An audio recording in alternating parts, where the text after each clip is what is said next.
أشهد أن لا إله إلا الله وحده لا شريك له وأشهد أن محمدا عبده ورسوله أما بعد فأعوذ بالله من الشيطان الرجيم بسم الله الرحمن الرحيم الحمد لله رب العالمين الرحمن الرحيم مالك يوم الدين إياك نعبد وإياك نستعين اهدنا الصراط المستقيم صراط الذين أنعمت عليهم غير المغضوب عليهم ولا الضالين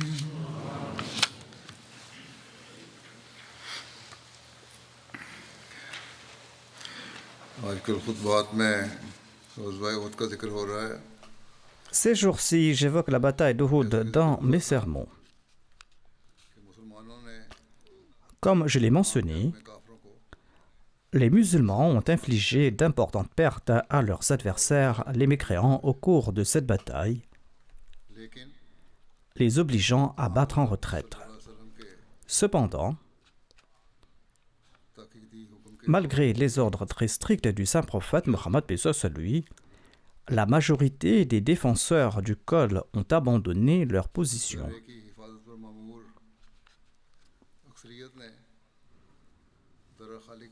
Ainsi, cela a permis à l'ennemi d'attaquer ce flanc, causant ainsi des dommages significatifs aux forces musulmanes.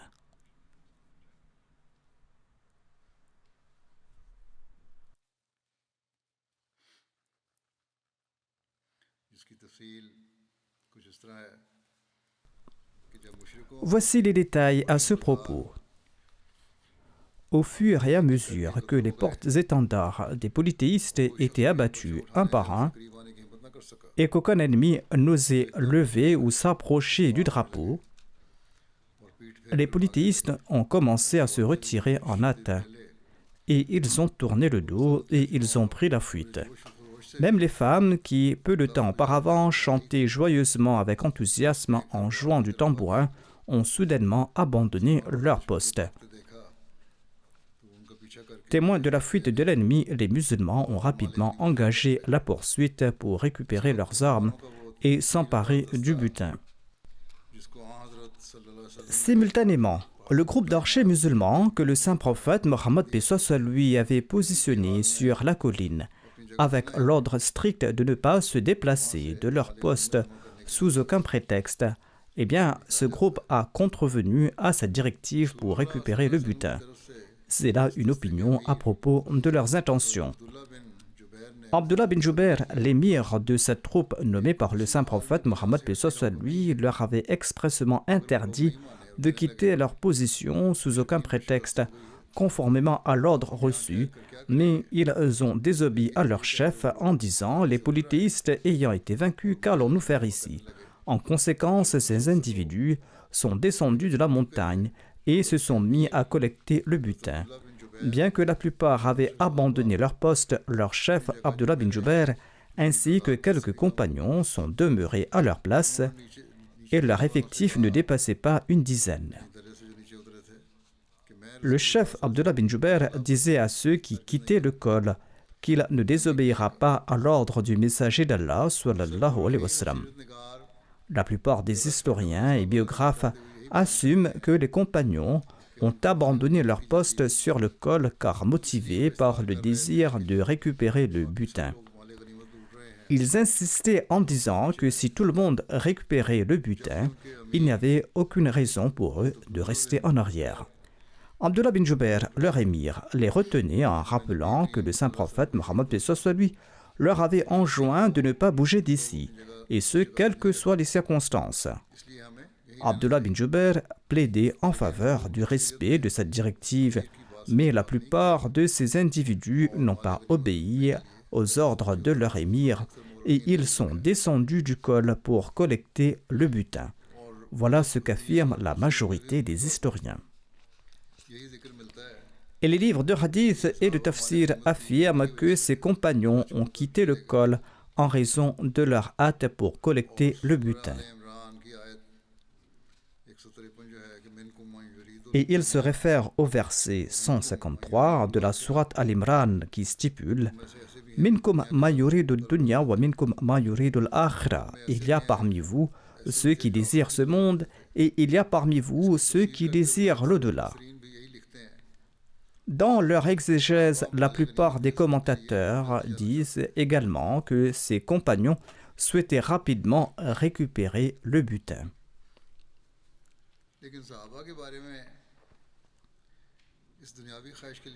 Or, il semble improbable que les compagnons aient abandonné le col par appât des gains matériels. Hadrat Muslim Maud a également rédigé une note à ce propos, une note de commentaire qui n'a pas été publiée. Je vous présente ces commentaires ici.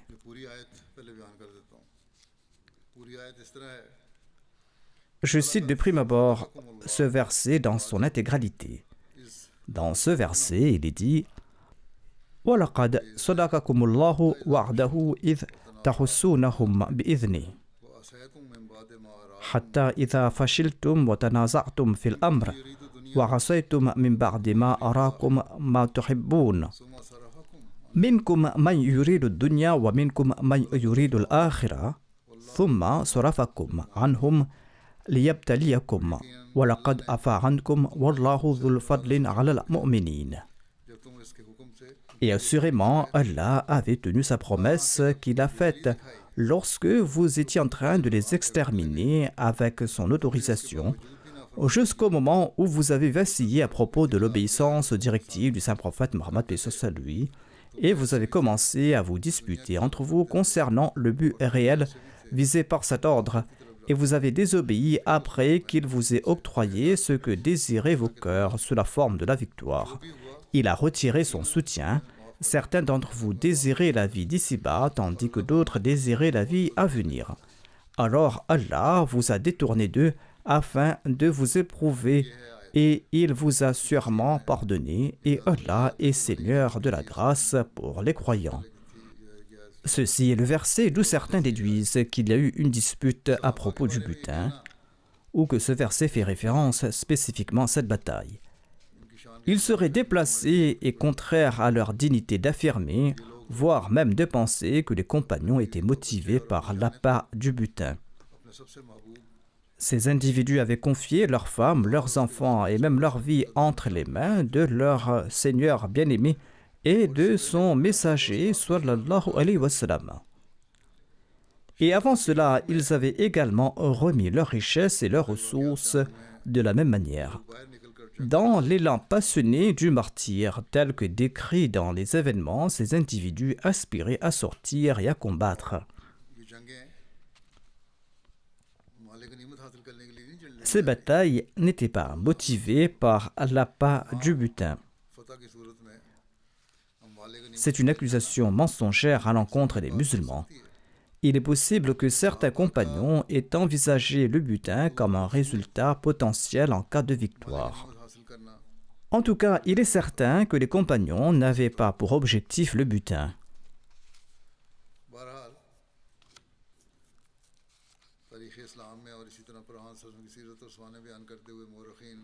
En tout cas, en se basant sur un récit quelconque ou en accordant une crédibilité erronée à un récit, eh bien, les vénérables historiens du passé, les biographes, les muhaddithines ou les commentateurs de l'islam ont supposé à tort et dans leur simplicité que les compagnons ont abandonné leur position dans le but de collecter le butin. ऐसा बयान कर दिया है Ceux qui ont présenté ces explications ne percevaient pas pleinement à quel point cela pouvait avoir des conséquences néfastes en termes de réputation et d'impact, कि वाकई qu'il s'agisse de la personne bienheureuse du saint prophète Mohammed paix soit sur lui ou de ses compagnons qui ont été honorés par sa sainte influence. Ils ne mesuraient pas à quel point cela pouvait être contraire à leur gloire. इनकी शान की कितनी मुनाफी हो सकती है Cependant, compte tenu des sacrifices et du martyre des compagnons, il est difficile de croire qu'ils étaient pressés de quitter ce col uniquement pour récupérer le butin. कि साहबा सिर्फ माल गनीमत हासिल करने के लिए इस तरह को छोड़ने Ayant constaté que les musulmans sur le champ de bataille remportaient la victoire, ayant constaté qu'ils étaient en train de poursuivre l'ennemi, ses compagnons qui étaient postés au col étaient impatients de se joindre à la liesse de cette victoire apparente.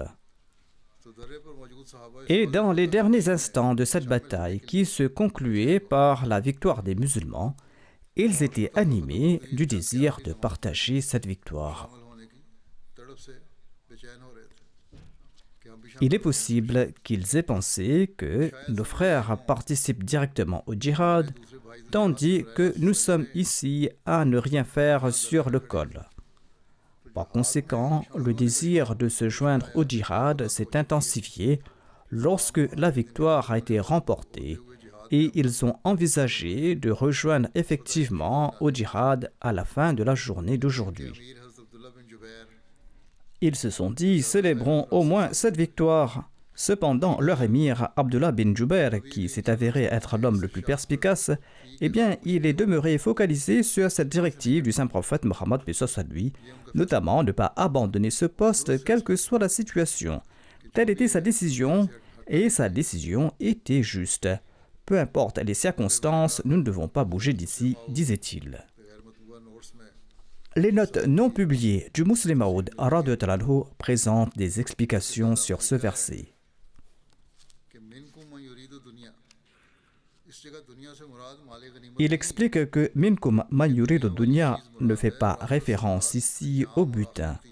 Le terme dunya ne fait pas référence au butin, mais plutôt au bien matériel et aux préoccupations terrestres, tandis que l'au-delà évoque la fin et le résultat final.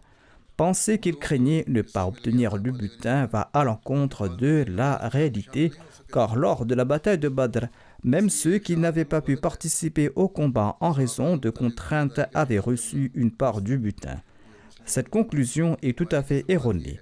Il n'est pas juste de supposer que les compagnons avaient des soucis matériels, à souligner le Muslim Maud. दुनियावी ख्याल था कि हम इस Il a ensuite affirmé que la vérité était qu'il souhaitait participer à la bataille d'Uhud et combattre les infidèles.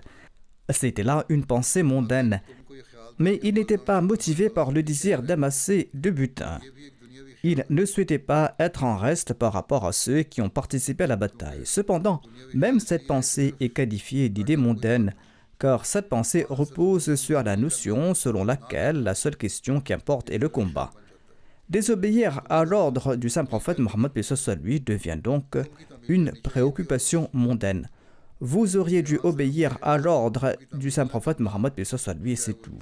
Désobéir à l'ordre du saint prophète Mohammed paix soit sur lui est répréhensible.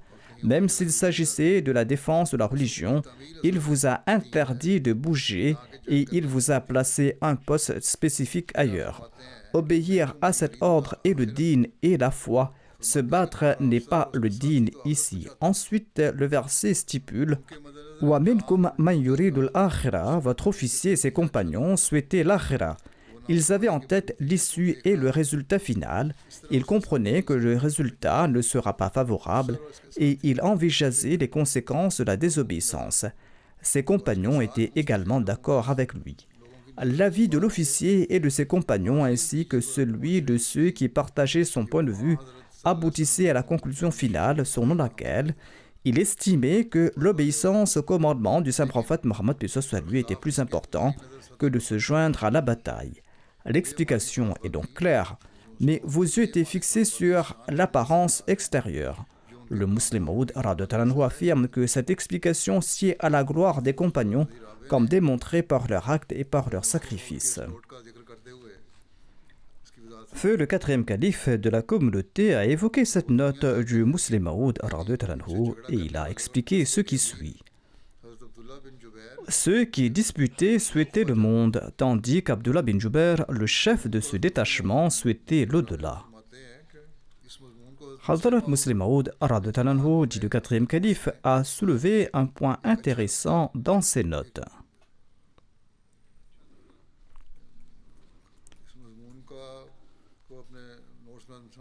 Il explique que ceux qui interprètent le terme dunya au monde comme signifiant le pillage et le butin se trompent. Cette interprétation n'est pas exacte. Ils envisageaient la victoire temporaire et ce qu'ils entendaient par dunya ou monde ici, c'était leur perspective sur cette victoire. Abdullah bin Jubair, quant à lui, avait la vision tournée vers l'au-delà, percevant le plus grand succès dans la satisfaction du saint prophète Muhammad sallallahu alayhi wa sallam. Ainsi, son souhait ultime était que finalement Muhammad sallallahu alayhi wa sallam et Allah soient satisfaits d'eux, et il considérait ces réalisations temporaires et visibles comme totalement dénuées de sens et irréelles. Leur véritable vertu résidait dans le fait de gagner le plaisir de Dieu et du messager. C'est en effet ce que le Muslim Maud a mentionné, explique Feu le quatrième calife, notamment que cette discussion n'était pas pertinente, notamment que certains aspiraient à ce monde tandis que d'autres aspiraient à l'au-delà, car la vérité était la suivante. Ces butins qui étaient sur le champ de bataille étaient négligeables. Et cette déclaration semble étrange que lorsque les gardiens du col sont descendus, tout avait déjà été distribué. Et on croit qu'ils étaient pressés de partir et de les rejoindre. Pourquoi ne pas entretenir de bonnes pensées à l'égard de votre peuple comme le recommande le Saint-Coran, en imaginant qu'ils se joignaient à leurs compagnons qui célébraient la victoire en se tenant tout près du messager d'Allah sallallahu alayhi wa sallam et se félicitant mutuellement. Ils se sont dit, pourquoi nous priver de cette liesse? Cela arrive souvent et cela est tout à fait naturel et tout le monde se précipite là où il y a une fête ou une célébration. Lors de mon séjour ici, dit Feu le quatrième calife, quand on reçoit une bonne nouvelle, les gens affluent ici, mais les gens n'affluent pas ici pour amasser des butins, mais pour se joindre aux célébrations. Ses compagnons qui étaient postés au col se disaient qu'il y avait de la liesse là-bas où se trouvait le saint prophète Mohammed paix soit lui. Tout le monde se rassemblait autour du saint prophète Mohammed paix soit lui.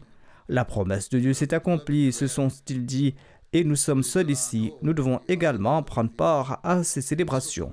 Mais Abdullah bin Jubair avait une perspective tournée vers l'au-delà. À ce moment-là, c'était une chose très agréable d'être assis en aparté, en honneur et par amour pour le saint prophète Mohammed paix soit lui. Nous devons suivre l'ordre que nous avons reçu. La véritable réjouissance réside dans le contentement de Dieu au lieu que dans les plaisirs éphémères de ce monde. D'une part, l'armée des mécréants était en fuite après avoir été sévèrement battue. D'autre part, environ une quarantaine de ces moudjahidines parmi les 50 qui étaient postés au col ont quitté leur poste et sont descendus. Khalid bin Walid, qui n'était pas encore musulman à l'époque, a vu que les archers avaient quitté leur poste et qu'il ne restait que quelques hommes sur le col. Voyant cela, Khalid bin Walid a pris Ikrama bin Abi Jahl avec lui et il a fait un demi-tour avec sa cavalerie. Et ils sont arrivés à la colline et ils ont attaqué la poignée d'archers qui étaient présents. Leur attaque était d'une telle intensité qu'ils ont tué instantanément l'émir de cette troupe, Abdullah bin Jubair, ainsi que certains de ses compagnons. Ils ont mutilé leurs dépouilles, c'est-à-dire ils leur ont tranché les membres du corps. Par la suite, ce détachement des Koraïchites est descendu et a encerclé brusquement les musulmans. Les musulmans étaient occupés à récupérer le butin et à capturer des polythéistes lorsque soudainement, la cavalerie des polythéistes s'est précipitée à leur rencontre. Ces individus chantaient la gloire d'Uzza et de Hubal, qui était le slogan des polythéistes le jour de la bataille d'Uhud. Lorsqu'ils sont arrivés tout près des musulmans, ils les ont empalés avec leurs épées. Les musulmans étaient désemparés et ils se sont mis à courir dans toutes les directions. Abandonnant tout le butin qu'ils avaient rassemblé et tous les prisonniers qu'ils avaient capturés, les musulmans se sont dispersés dans toutes les directions. Leur rang et leur ordre initial ont été complètement rompus. Les uns ne savaient rien à propos des autres. Le drapeau des polythéistes gisait sur le sol et suite à ce revers de fortune, une femme nommée Umra bint Alqama a saisi le drapeau et l'a relevé et a rappelé les polythéistes à haute voix. En voyant leur drapeau hissé, les polythéistes ont compris que la situation de la bataille avait changé et ils sont retournés, ils se sont rassemblés autour de leur drapeau. Selon un auteur, une femme nommée Umra bint Alqama tenait le drapeau couvert de poussière et de sang des Korachites et l'a hissé. Elle l'agitait bruyamment et réprimandait ceux qui fouillaient le champ de bataille, invitant les infidèles de la Mecque à revenir sur le champ de bataille. Les mécréants vaincus se sont alors regroupés sur le champ de bataille d'Uhud et ils ont encerclé les musulmans par l'avant et par l'arrière. En raison de la désorganisation causée par la confusion, les musulmans avaient perdu leur alignement et ils n'étaient plus en formation ordonnée. Ce jour-là, un grand nombre de musulmans sont tombés en martyrs, transformant ce qui était naguère une victoire en défaite. Un auteur explique que les musulmans ont perdu leur organisation après l'erreur des archers et leur rang était désorganisé. Ils ont abandonné le butin de leurs mains et ils se sont battus entre eux dans la confusion. Ils ont commencé à se battre entre eux dans la confusion et beaucoup d'entre eux se sont égarés, ne sachant pas où aller, surtout après que les païens aient annoncé que Mohammed sallallahu alayhi wa sallam avait été tué. C'était là une épreuve dure au cours de laquelle de nombreux musulmans ont été tués involontairement par leurs propres frères. Par mégarde, des musulmans tuaient d'autres musulmans et on craignait que le grand nombre d'ennemis réorganisés après l'action de Khalid ne détruisent et n'anéantissent le petit nombre de musulmans. En tout cas, Allah les a de nouveau favorisés, empêchant l'ennemi de réaliser ses desseins.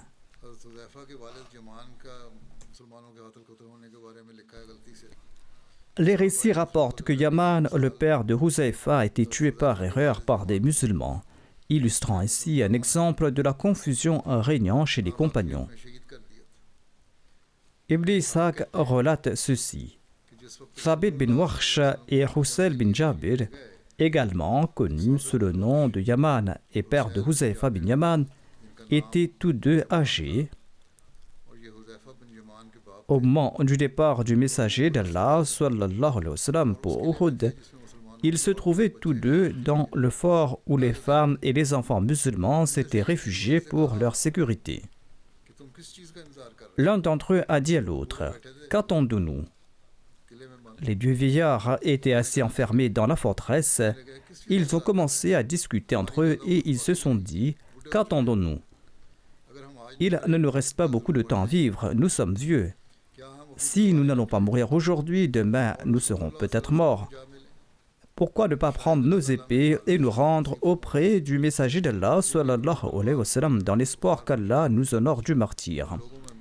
Ainsi, ces deux individus ont pris leurs épées et se sont dirigés vers les incroyants, se mêlant à la troupe des musulmans.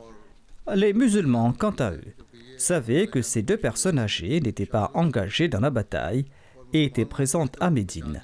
Mais ils étaient maintenant sur le champ de bataille et participaient au combat. Les musulmans n'ont pas pu les reconnaître immédiatement et ils ignoraient qui ils étaient.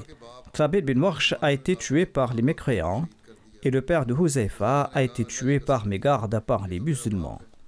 Huzaifa a déclaré en le voyant mort, « Par Allah, c'est mon père. » Les musulmans ont déclaré par Allah, « Nous ne l'avons pas reconnu. Nous l'avons tué par mégarde. » Et il disait la vérité. Huzaifa a déclaré que Dieu vous pardonne. il est très miséricordieux. Par la suite, le saint prophète Mohammed paix soit sur lui a voulu payer le prix du sang du père de Huzaifa, mais celui-ci a refusé, il a pardonné aux musulmans. Cela a considérablement élevé le statut de Huzaifa aux yeux de Dieu, aux yeux du saint prophète Mohammed paix soit sur lui et des musulmans. Hamza était également tombé en martyr lors de cette bataille. Voici le récit à propos de son martyre. Omar bin Ishaq rapporte que le jour de la bataille d'Uhud, Hamza bin Abdul Muttalib se battait devant le saint prophète Mohammed paix soit sur lui avec 2 épées dans les mains. Il annonçait « Je suis le lion d'Allah ». Il avançait et reculait quand tout d'un coup il a trébuché et il est tombé sur le dos. Wahshi bin Aswad l'a vu et selon Abu Usama, il l'a tué d'un coup de lance. Hazrat Mirza Bashir Ahmad Sahib a écrit ceci à propos de cet incident. Il déclare Hamza était l'oncle paternel du saint prophète Mohammed paix soit sur lui et il était également son frère de lait. Il s'est battu vaillamment lors de cette bataille. Où qu'il se tournait, les rangs des Qurayshites étaient déchirés. Cependant, l'ennemi lui tendait également une embuscade. Jubayr bin Mut'im avait notamment amené avec lui un esclave abyssinien du nom de Wahshi et il lui avait promis de l'affranchir à condition qu'il trouve un moyen de le venger en tuant Hamza. Hamza qui avait tué Taïma bin Ardi, qui était l'oncle paternel de Jubayr à l'occasion de la bataille de Badr. Wahshi s'est caché quelque part et il s'est mis en embuscade. Hamza a attaqué quelqu'un et il est passé par cet endroit. L'assassin a visé très bien et il a lancé sa petite lance sous son nombril, son lance qui a pénétré dans le corps de Hamza pour ressortir par l'extrémité opposée. Hamza a chancelé et il est tombé à terre, mais il a rassemblé sa force pour se relever et il a tenté de faire un bond vers Wahshi, mais il a trébuché à nouveau et il a rendu l'âme. Et ainsi, un pilier solide de l'armée musulmane a été brisé. Le saint prophète Mohammed paix soit sur lui était profondément attristé quand il a su que Hamza a été tué. On raconte qu'après la razwa de Taïf, quand l'assassin de Hamza s'est présenté devant le saint prophète Mohammed paix soit sur lui, l'envoyé d'Allah paix soit sur lui avait pardonné, certes, mais en raison de son amour pour Hamza, il a ordonné à Wahshi de ne plus se présenter devant lui. À cette occasion, Wahshi a pris la résolution qu'il ne va pas se reposer tant qu'il n'utilise pas la main qu'il a utilisée pour tuer l'oncle paternel du messager d'Allah, pour tuer un grand ennemi de l'islam. Il était désormais musulman et son opinion a changé. Et il a accompli ce vœu au cours du califat d'Abu Bakr lors de la bataille de Yamama en tuant Musaylama Kadhab, le faux prophète.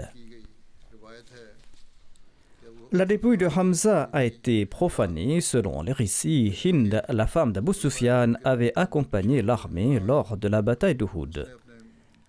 Hamza avait tué son père à Badr lors du duel et pour se venger, Hind s'était promis de consommer le foie de Hamza.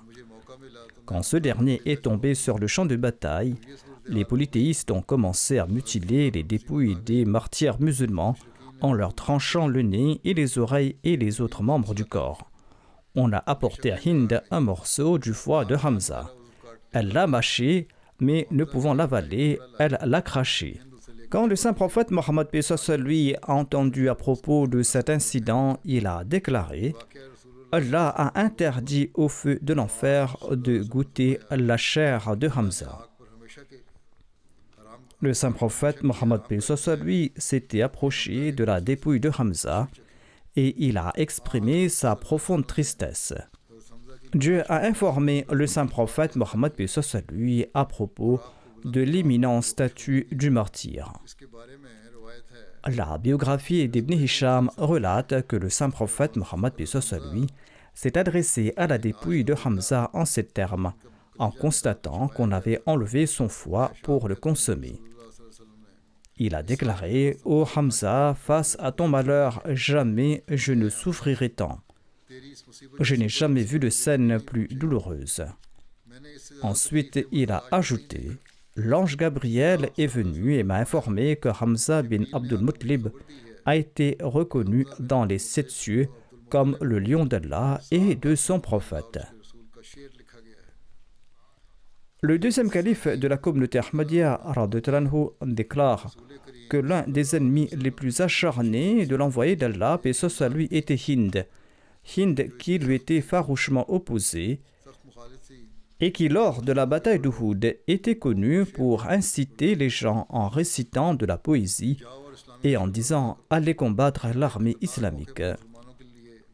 Une occasion dangereuse s'est présentée pour les musulmans et Hind a déclaré « Je récompenserai celui qui m'apportera le foie de Hamza, l'oncle de l'envoyé d'Allah, paix soit lui, et qui lui coupera le nez et les oreilles et me les amènera. » Ainsi, le cadavre de Hamza a subi ce traitement.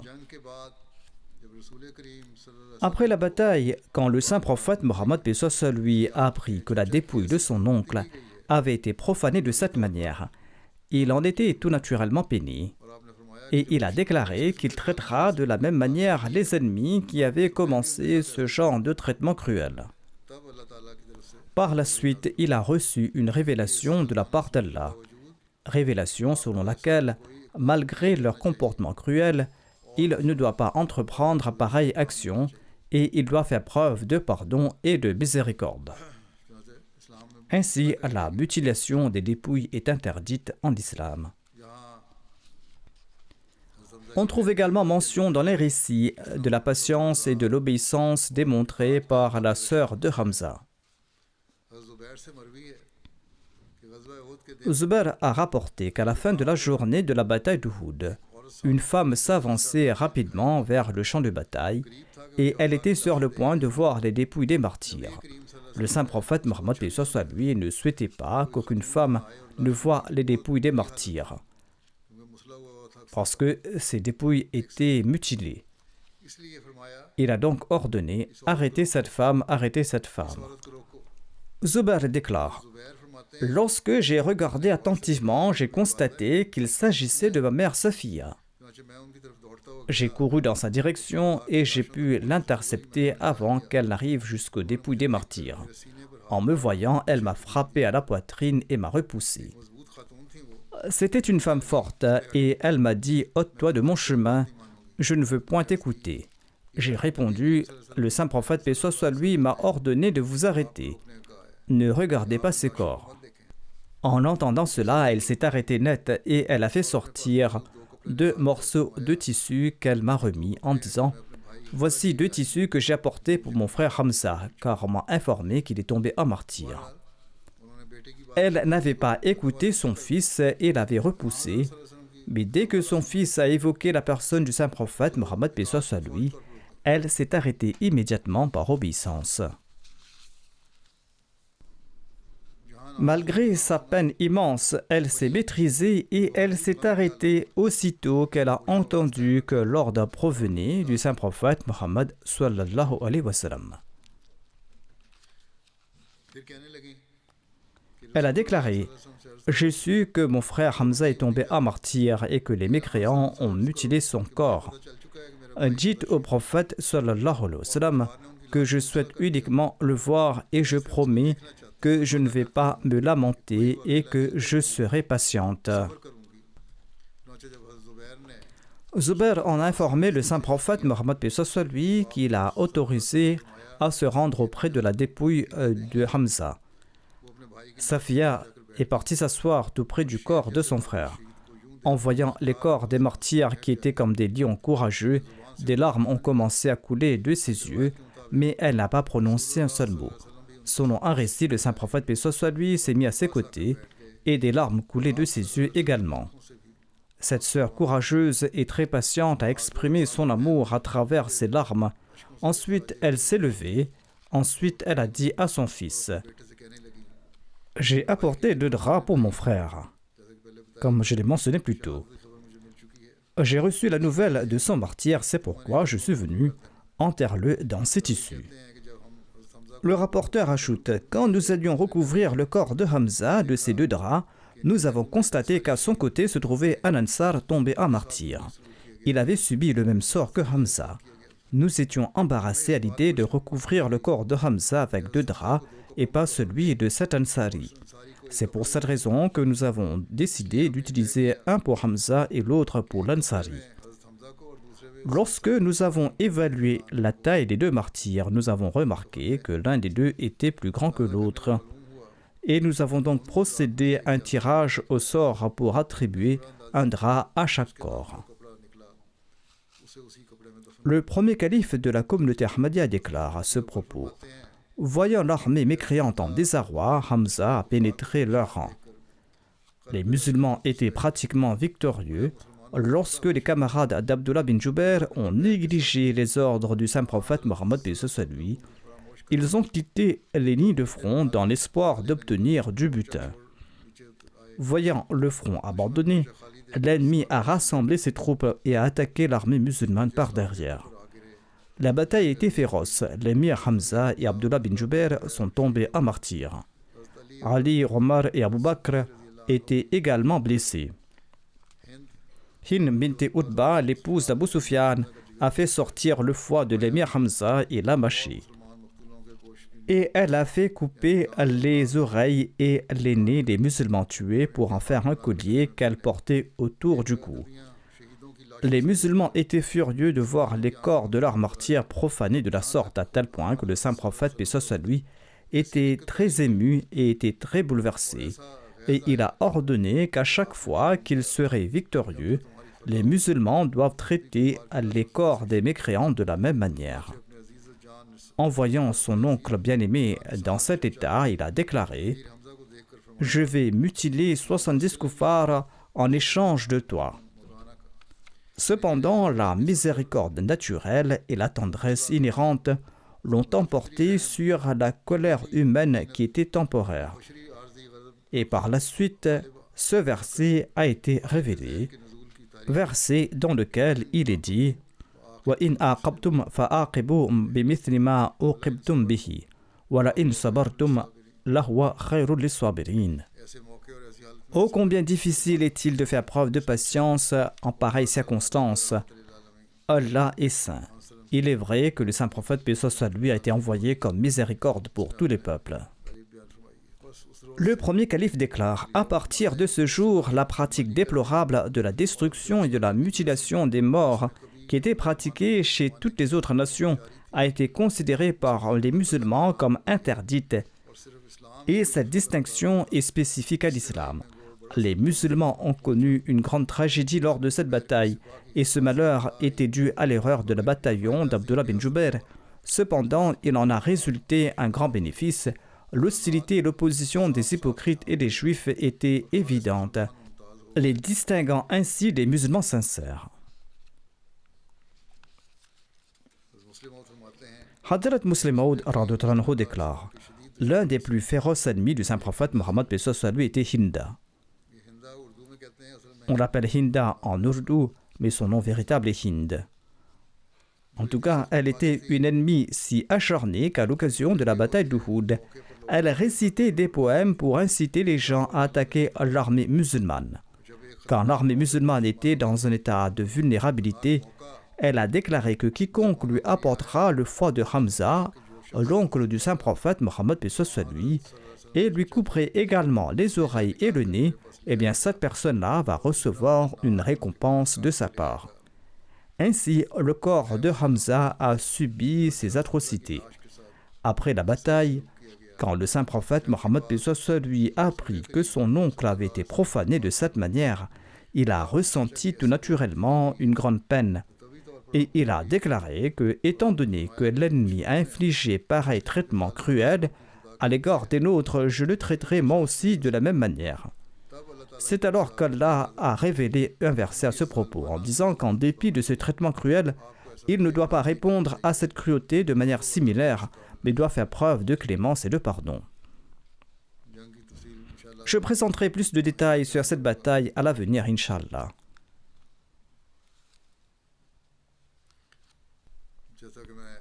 Comme dans le passé, je fais des rappels concernant des prières en faveur de la Palestine.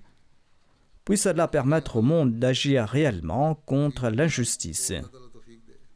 Bien que des voix s'élèvent de plus en plus, bien qu'on est en train de dire qu'il y a de l'injustice, il semble que tout le monde ait peur de l'État israélien.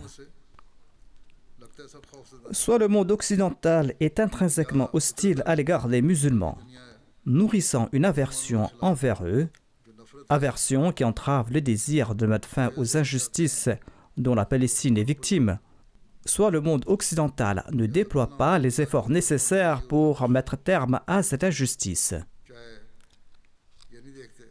Il ne semble pas reconnaître que ces injustices touchent des enfants, des femmes, des personnes âgées innocentes.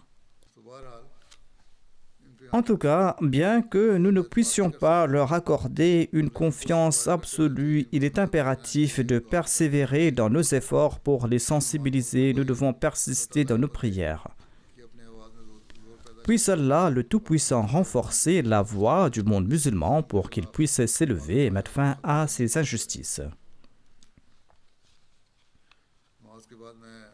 Après la prière du vendredi, je dirigerai 2 prières funéraires en absence des dépouilles.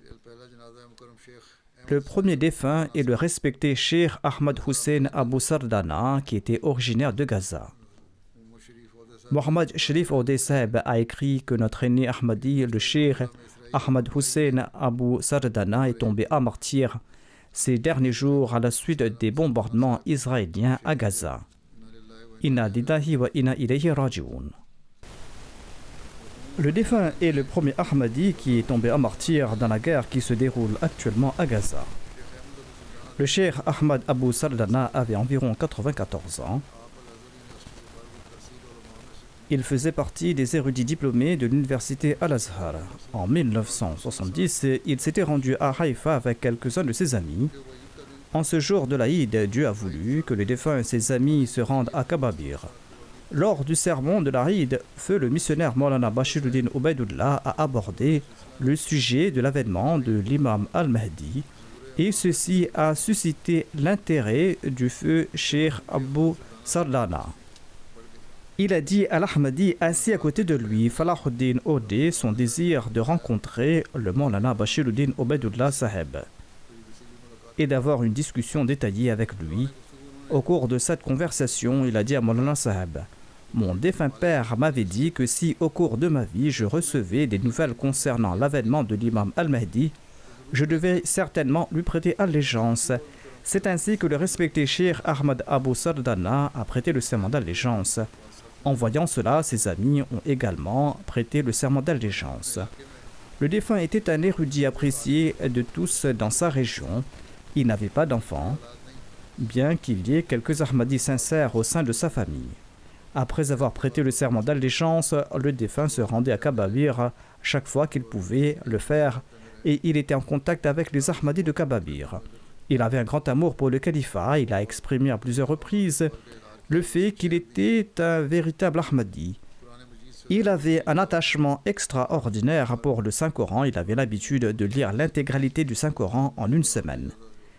Dans son message qu'il m'a envoyé, il a répété la même chose. Cheikh Mohammed Hussein Abu Sardana, l'ancien président de la Qada de la Palestine, était le frère du défunt. L'épouse du défunt, qui est sa seconde épouse, a été également blessée lors de l'attaque.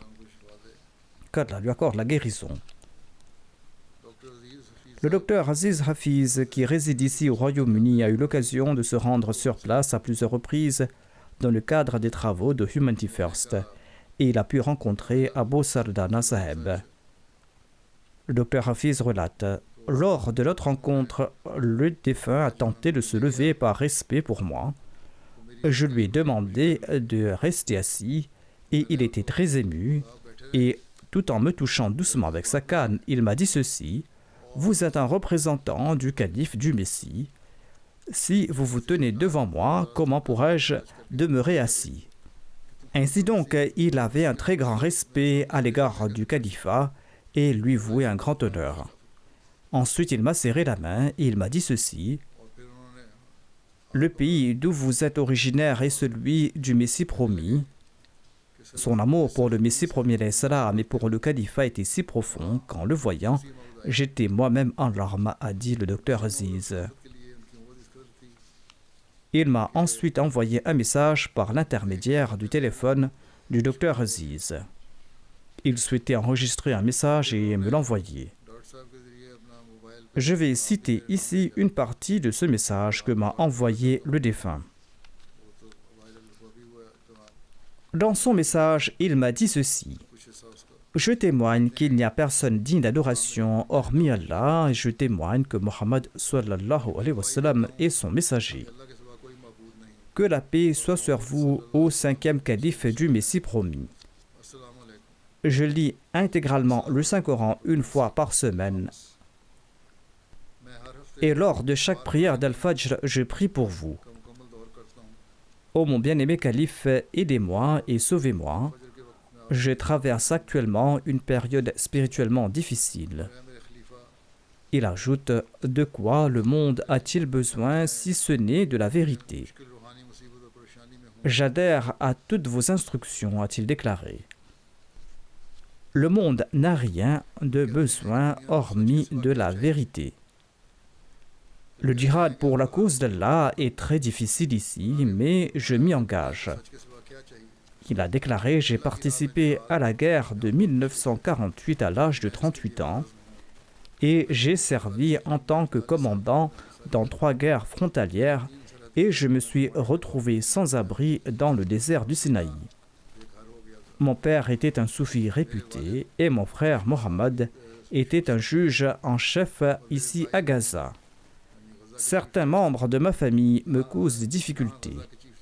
Priez pour qu'ils soient guidés et pour qu'ils se réforment. » Il ajoute « Je n'ai que quelques compagnons ici dans ce district. » Et il a ensuite nommé quelques-uns de ses amis. Il a déclaré qu'ils me sont chers comme mes propres enfants. Et l'un d'entre eux est Tariq Aboudaya. « Je n'ai pas d'enfant à moi, a-t-il déclaré. Ensuite, en priant, il a déclaré « Qu'Allah le Tout-Puissant vous bénisse. Je suis reconnaissant envers vous. Acceptez mon allégeance. J'affirme mon engagement envers vous jusqu'à ce que je rencontre Allah le jour du jugement. » En d'autres termes, il a réaffirmé son serment d'allégeance. « Je renouvelle mon serment d'allégeance, dit-il, et j'affirme que je suis un véritable Ahmadi de cœur et d'esprit. » Il a déclaré que je n'ai pas d'autre doctrine hormis celle de l'Ahmadiyya. Certains opposants ont prétendu qu'il n'était pas Ahmadi, mais qu'il se contentait de diffuser le message de l'Ahmadiyya. Ainsi donc, ce message qu'il a enregistré est un témoignage concret en leur défaveur. Il se peut que ces opposants choisissent de se taire par la suite. Qu'Allah élève le rang du défunt, qu'Allah accorde la guérison à son épouse, qu'Allah accepte ses prières en faveur des Palestiniens, qu'Allah y établisse la paix et qu'Allah permette aux habitants de la Palestine d'accepter le Messie premier d'Islam.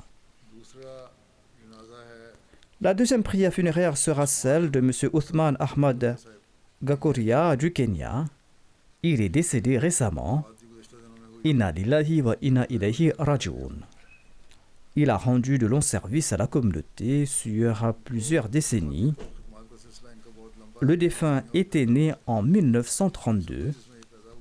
Dans les années 60, il a connu la communauté Ahmadiyya grâce à un pionnier arabe Ahmadi, feu Salim Afir. Plus tard, en 1964, il a prêté le serment d'allégeance par l'intermédiaire du respecté Maulana Roshendid, un missionnaire de la communauté, et il est entré dans le giron de l'Ahmadiyya. Il a fidèlement respecté son serment d'allégeance jusqu'à la fin de ses jours. Professionnellement, le défunt était affilié au ministère de l'Éducation. Après l'indépendance du Kenya, il a été nommé le premier directeur local de l'école polytechnique de Kwalepen. Il a eu l'honneur d'être le premier directeur local d'un autre collège polytechnique, un honneur dont il parlait souvent. Il a pris sa retraite à un poste élevé au sein du ministère de l'Éducation. Il a également eu l'honneur de traduire en swahili de nombreux ouvrages de la communauté. Il était aussi le premier président local de la section de Nairobi de la communauté. Il faisait également partie des premiers moussianes de la communauté Ahmadiyya au Kenya. Le défunt possédait de nombreuses qualités excellentes. Il était un homme de principe. Jusqu'à son décès, il est demeuré assidu dans l'accomplissement des prières de Tahajjud. Il n'était jamais négligent concernant le paiement de ses aumônes et de ses cotisations. Il avait un très grand respect pour les missionnaires centraux. Et si un Ahmadi disait quelque chose de négatif à propos d'un missionnaire central ou s'en plaignait, le défunt l'arrêtait immédiatement. Il exprimait son mécontentement et son grand déplaisir à ce propos. Et il conseillait toujours la personne en disant « Ces missionnaires sont ceux qui nous ont apporté la lumière de la foi. Grâce à eux, vous avez eu l'occasion d'accepter le Messie promis à l'Islam. Sinon, vous étiez dans un état d'ignorance. » C'est donc une faveur qu'ils vous ont accordée à vous et à vos descendants. C'est pour cette raison que vous ne devez pas tenir des propos négatifs sur leur personne. Telles étaient les excellences du défunt. Nos missionnaires ainsi que ces missionnaires qui sont affectés là-bas doivent élever leur niveau afin d'être des exemples pour la population locale. En outre, le défunt était un hôte très accueillant. La majorité de ses enfants sont attachés à la Jamaat et ils servent la Jamaat à un titre ou à un autre. L'un de ses fils, Abdulaziz Gakoria, est le président de la Majlis Ansarullah du Kenya. Qu'Allah accorde sa miséricorde et son pardon au défunt et qu'il élève son rang et qu'il permette à ses enfants de perpétuer son exemple.